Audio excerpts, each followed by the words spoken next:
मंजिमगंज नाम का एक गांव था, जहां अमित अपनी पत्नी दीप्ति और 2 बेटे कविश और अर्पित के साथ रहता था। मैंने कितनी बार कहा है कि घर में एक अलमारी ले आओ। कविश और अर्पित दोनों ही बड़े हो गए हैं, उनके कपड़े भी अभी ज्यादा हैं। कब तक मैं उन्हें पोटली में बांध कर रखूं? हाँ, तुम सही कहती हो। मैं आज ही बाजार जाकर एक अच्छी सी अलमारी देख कर लाता हूँ। अमित बाजार में जाता है और अलमारी की दुकान ढूंढने लगता है। तभी उसे वहाँ पर पुरानी वस्तुएं बेचने वाली एक दुकान मिलती है, जहाँ पर पुरानी अलमारी भी रखी होती है। अमित उसे खरीदकर अपने घर ले आता है। ये देखकर दीप्ति कहती है, अलमारी लाने को कहा था, ये क्या पुरानी अलमारी ले आए तुम? नई अलमारी लाने में क्या दिक्कत हो गई थी तुम्हें? दीप्ति उसमें सारे कपड़े रख देती है और अगले दिन सुबह के वक्त कविश और अमित दोनों की दोस्त प्रीति घर में उन्हें बुलाने आती है। कविश, अमित, कहाँ हो तुम दोनों? भूल गए क्या? आज हमें संग्रहालय जाना है। याद है हमें, बस तैयार ही हो रहे थे। चलो, मैं भी तैयार हूँ, बस मुझे टाई पहननी है। माँ ने अलमारी में रखी है। कविश अलमारी में टाई ढूंढने लगता है, मगर उसे टाई नहीं मिलती। अचानक से वो अलमारी के अंदर चला जाता है। अलमारी के अंदर एक अलग ही दुनिया बन जाती है। कविश अलमारी से अमित और प्रीति को आवाज लगाता है। अर्पित, प्रीति, मैं अलमारी में हूँ, अंदर आ जाओ। देखो यहाँ पर क्या चल रहा है। ये कविश तो अलमारी में चला गया। चलो, हम भी जाकर देखते हैं। प्रीति और अमित दोनों ही अलमारी में चले जाते हैं और देखते हैं कि वहाँ पर अलग ही दुनिया है। चांद और सूरज दोनों एक साथ आसमान में दिख रहे हैं और दोनों ही बर्फ के बने हुए हैं। तुम बच्चे यहाँ क्या कर रहे हो? हम यहाँ पर अपनी अलमारी के द्वार से आए हैं। ओह, तो वो अलमारी अब तुम्हारे पास है। यहाँ पर सारे घर, सूरज और चांद बर्फ से क्यों बने हुए हैं? बहुत लंबी कहानी है बेटा। जाओ, अपनी दुनिया में जाओ और खुशी से जियो। नन्हा जी, कृपया करके हमें ये कहानी बताइए ना। अगर तुम लोग सुनना ही चाहते हो तो चलो, मैं तुम्हें कुछ दिखाता हूँ। नन्हा उन्हें थोड़े आगे ले जाकर अपने प्रधान को दिखाता है, जो बर्फ में फंसे हुए रहते हैं। ये हमारी दुनिया के प्रधान थे। करीब 20 साल पहले की बात है, जब हमारे प्रधान ने ये तय किया था। ये गांव बाहरी दुनिया से गुप्त है। इस गांव को मेरे पूर्वज ने नए आयाम में बनाया था, जिसका दरवाजा मेरे पास है। मैंने तय किया है कि हम दूसरी दुनिया के लोगों के साथ मेलजोल करके खुशी से जिएंगे। इसीलिए मैं अपनी दुनिया का दरवाजा एक अलमारी के अंदर बनाऊंगा। प्रधान जी दूसरी दुनिया के लोगों के साथ मेल जोल करना चाहते थे। उन्होंने दूसरी दुनिया में जाने का दरवाजा अलमारी में छुपाकर रख दिया, ताकि वो एक बार दूसरी दुनिया में जाकर लोगों को देखे। प्रधान जी दूसरी दुनिया में जाते हैं और वहाँ पर उन्हें सिद्धांत नाम का व्यक्ति मिलता है। कहाँ से आए हो तुम? पहले कभी तुम्हें मैंने इस गांव में नहीं देखा। जी, मैं इस गांव से नहीं हूँ, मैं दूसरी दुनिया से आया हूँ। मैं कुछ समझा नहीं। दूसरी दुनिया से हो? जी, मैं दूसरी दुनिया से आया हूँ। दरअसल मेरे पूर्वज यहाँ आया करते थे। उसके बाद उन्होंने एक नई दुनिया बनाई। मैं बस इस दुनिया से तालमेल रखना चाहता था और देखना चाहता था कि यहाँ के लोग कैसे हैं। ऐसा है तो मुझे अपनी दुनिया में ले चलो, मैं भी तो जरा देखूं कि तुम सच कह रहे हो या झूठ। प्रधान सिद्धांत को उस अलमारी के अंदर ले जाता है। जमींदार दूसरी दुनिया में आकर आश्चर्यचकित हो जाता है। ये तो सच में एक अलग दुनिया है, लेकिन ये कैसे मुमकिन है? मेरे पूर्वजों ने इस दुनिया को बनाया था। उन्हें समुद्र के बीच में एक जादुई हीरा मिला था, जिसकी मदद से उन्होंने ये दुनिया बनाई थी। मैं वो जादुई हीरा देखना चाहता हूँ। क्या तुम मुझे दिखा सकते हो प्रधान? उस हीरे को देखना दूसरी दुनिया वालों के लिए मना है, मगर मैं तुम्हें दिखाऊंगा, अगर मेरे दिखाने से हमारे रिश्ते में विश्वास बढ़ता है तो। प्रधान सिद्धांत को वो हीरा दिखाता है। जमींदार उस हीरे को देखकर हक्का बक्का रह जाता है। ये तो काफी सुंदर और अनमोल हीरा है। यही हीरा है जो हमारी दुनिया को बांध कर रखता है। ये दुनिया तो बड़ी ही अच्छी है। मैं अपनी दुनिया में जाकर लोगों को जमा करता हूँ। सिद्धांत अपनी दुनिया में चला जाता है और उस हीरे को चुराने की योजना बनाने लगता है। अगले दिन सिद्धांत फिर से उस अलमारी के जरिए उस दुनिया में जाता है और उस हीरे के पास पहुंचता है और उस हीरे को अपनी जगह से निकालने जाता है। तभी प्रधान आ जाता है। रुको, ऐसा मत करना। तभी सिद्धांत उस हीरे को अपनी जगह से निकाल लेता है। निकालते ही प्रधान और उस दुनिया की सारी चीजें बर्फ में बदल जाती है, मानो जैसे समय रुक गया हो।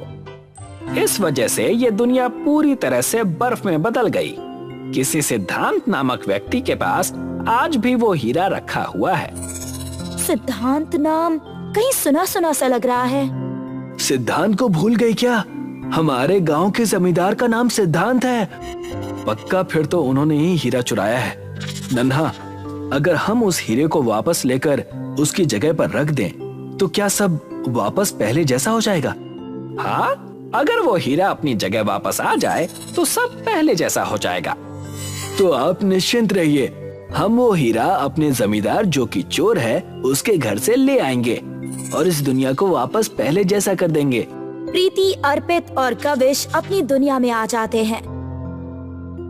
हमने जोश जोश में कह तो दिया कि हम उस हीरे को ले आएंगे, मगर हम उसे लाएंगे कैसे? हमें चोर के घर में चोरी करनी होगी। मेरे पास उसका एक अच्छा उपाय है। अगले दिन कविश जमींदार के घर जाता है और उनसे कहता है, क्या हुआ?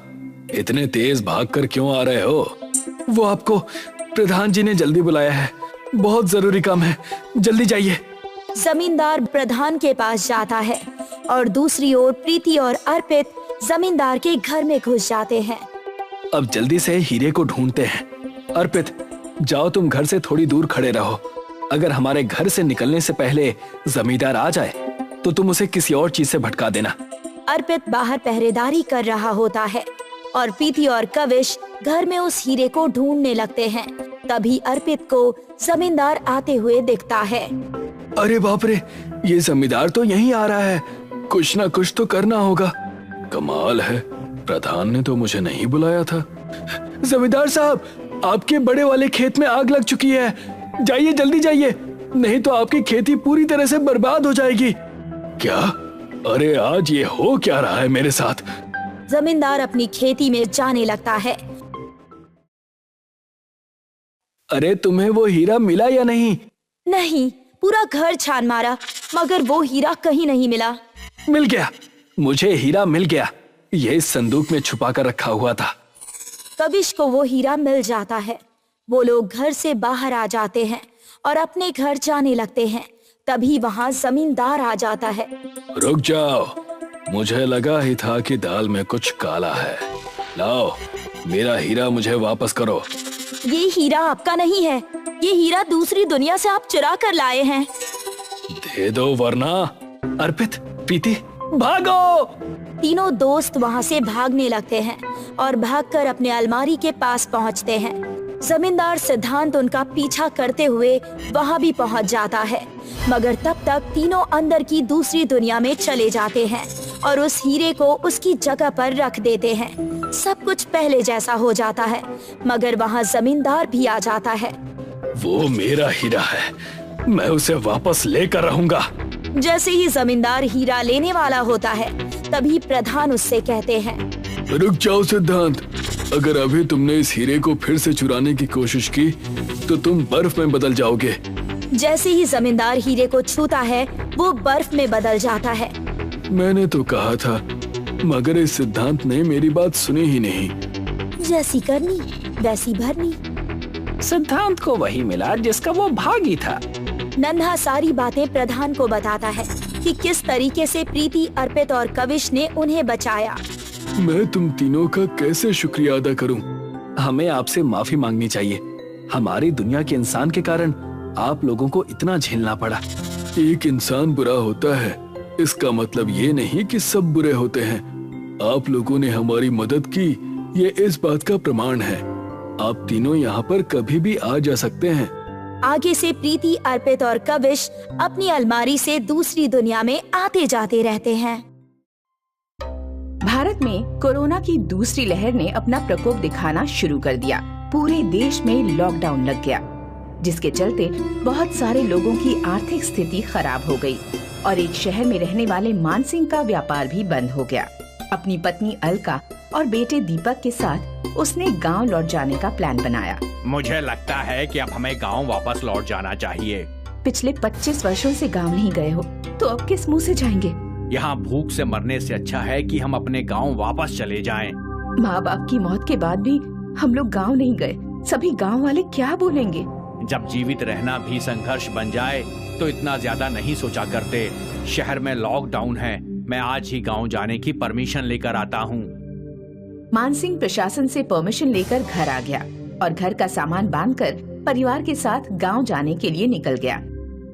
मान सिंह का गांव जगनपुर बहुत हरा भरा दिख रहा है और वहाँ सभी लोग स्वस्थ हैं। मान सिंह को गांव में देखकर लोग घरों के बाहर आने लगे। तभी मान सिंह के बचपन का दोस्त रणजीत भी दौड़ कर आया। हाँ जी भैया, आपको किसके घर जाना है? ये मेरा गांव है और मुझे अपने ही घर जाना है भाई। मैं तो तुम्हें पहली बार इस गांव में देख रहा हूँ। मेरा नाम मान सिंह है, मैं मास्टर जी का बेटा हूँ। मान सिंह? तू?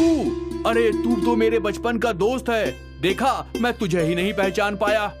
अरे रंजीते! दोनों दोस्त एक दूसरे को गले लगाते हैं। तू इतने वर्षों बाद क्यों आया है? चाचा चाची के बाद तेरा घर खंडहर बन गया है, खंडहर। मैं पैसे कमाने में अंधा हो गया था, अब लौट कर आया हूँ। अब मैं सब कुछ ठीक कर दूंगा। अच्छा भैया, मैं अब घर जा रहा हूँ, शाम को मिलते हैं। रंजीत अपने घर चला गया और मान सिंह भी बच्चों को लेकर खंडहर बन चुके घर में पहुँचा। पापा, हम इतनी गंदी जगह पर कैसे रहेंगे? बेटा, मैंने इस जगह पे अपना बचपन गुजारा है, जीवन के 25 साल बिताए हैं यहाँ पर। अब हम इसको फिर से साफ करेंगे ताकि तुम्हारा यहाँ पर खूब मन लग सके। मान सिंह अपने बेटे और पत्नी के साथ घर की सफाई करने लग जाता है और सफाई करके वो लोग रहने लगे और खेती करने लगे। दीपक धूप में खेत से वापस आया और अपने पिता से बोला, पापा, मुझे क्या करना था और आपने मुझे क्या दे दिया? समय बदलता रहता है बेटा, समय एक जैसा नहीं होता है। पता नहीं पापा, ये वक्त कब बदलेगा। मुझे पढ़ाई करनी थी, मेरे सारे दोस्त ऑनलाइन पढ़ाई कर रहे हैं और एक मैं हूँ कि इस गांव में बैठा हूँ जहाँ पर इंटरनेट तक नहीं है।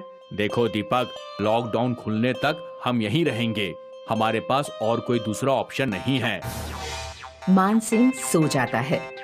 एक दिन दोपहर को दीपक अपने कमरे की सफाई कर रहा होता है। तभी उसकी नजर एक दरवाजे पर पड़ती है। दादाजी भी अजीब थे, कमरे के अंदर भी दरवाजा है। वैसे उस समय गांव में अटैच वॉशरूम का तो कॉन्सेप्ट नहीं था, फिर ये दरवाजा कहाँ का हो सकता है? खोल कर देखता हूँ मैं इसे। दीपक पूरी ताकत से वो दरवाजा खोलता है। दरवाजा खुल गया और वो रास्ता बेसमेंट में जा रहा है। मुझे इसके अंदर जाना चाहिए, लेकिन इसके अंदर कोई भूत तो नहीं है ना? लेकिन मैं इस गांव में वैसे भी परेशान हूँ, तो अच्छा है मैं इसके अंदर ही चला जाऊँ और हम लोगों को यहाँ से जाने का मौका मिल जाएगा। दीपक बेसमेंट के अंदर जाता है और वहाँ एक बड़ा कमरा है जिसमें 3 अलमारियाँ जर्जर हालत में रखी हुई हैं। तभी दीपक के ऊपर 3 चाबियाँ आकर गिरी। चाबियाँ? कुछ तो जादुई है, मुझे ये खोलनी चाहिए या फिर नहीं खोलनी चाहिए। दीपक चाबी हाथ में लेकर वापस भागकर अपने मम्मी पापा के पास जाता है और उनको सारी बात बताता है। वो दोनों भी उसके साथ बेसमेंट में जाते हैं। मैंने इसे बचपन में देखा था, लेकिन इसके अंदर क्या है पिताजी ने कभी नहीं बताया और ना मुझे कभी यहाँ पर आने दिया। अब तक तो मैं इसको भूल चुका था। चलो आज खोल कर देख लेते हैं। मान सिंह ने चाबी पहली अलमारी में लगाई और अलमारी खुल गई, लेकिन मान सिंह की सांसें थम गई। वो हैरान रह गया क्योंकि अलमारी में बहुत सारे पैसे थे। मान सिंह ने दूसरी अलमारी खोली तो उसमें सोने के बिस्किट थे और तीसरी अलमारी हीरों से चमक रही थी। वाह पापा, दादाजी कितना कुछ छोड़ कर गए हैं हमारे लिए। हाँ बेटा, मैंने कहा नहीं था कि वक्त सबका बदलता है। मानसिंह ने उसमें से पैसे निकालकर गांव में हवेली बना ली और गांव में खेत खरीदकर नौकर रख लिए, साथ ही बिजनेस की तैयारियां भी कर ली। एक दिन दीपक रास्ते से जा रहा होता है, तभी उसे वहाँ रणजीत मिलता है। नमस्ते अंकल। नमस्ते नमस्ते। और बताओ दीपक बेटा, कोई लॉटरी लगी है क्या तुम्हारे हाथ में? नहीं अंकल, लॉटरी नहीं, मेरे दादाजी का खजाना मिला है। अच्छा, कहाँ पर? हमारे घर के बेसमेंट में अंकल, बस उसी में मिला। अंकल मैं लेट हो रहा हूँ, मुझे जाना है। हाँ हाँ बेटा, तुम जाओ। दीपक चला गया। ओह, तो ये बात थी। जब शहर से आया था तो भिखारी था और अब अमीर बन गया है। मैं भी कितना बुद्धू हूँ कि मैंने उसको खंडहर समझकर छोड़ दिया। लेकिन रंजीते, अभी भी कुछ बिगड़ा नहीं है। तू अब भी वहाँ पर डकैती डाल सकता है, तो देर किस बात की है? चल, जल्दी चल। रणजीत पीछे वाले रास्ते से बेसमेंट में चला जाता है और वहाँ चाबियां भी रखी हैं। रंजीत ने पहली अलमारी खोली तो उसमें से धुआं निकलता है और दूसरी व तीसरी अलमारी अपने आप खुल गई। दूसरी अलमारी से गर्म पानी और तीसरी अलमारी से आग निकली, जिसने रंजीत को जकड़ लिया और रंजीत चीख कर जलकर राख हो गया। आवाज सुनकर मानसिंह और उसकी पत्नी भी आ गए। जादुई अलमारी से आवाज आई, मानसिंह, हम तीनों जादुई अलमारी हैं। तुम बेफिक्र रहो, इस धन पर तुम्हारे परिवार का हक है। हम ये किसी और को नहीं लेने देंगे। मानसिंह को जादुई अलमारियों का राज समझ आ गया और अब उसका परिवार खुशी खुशी रहने लगा।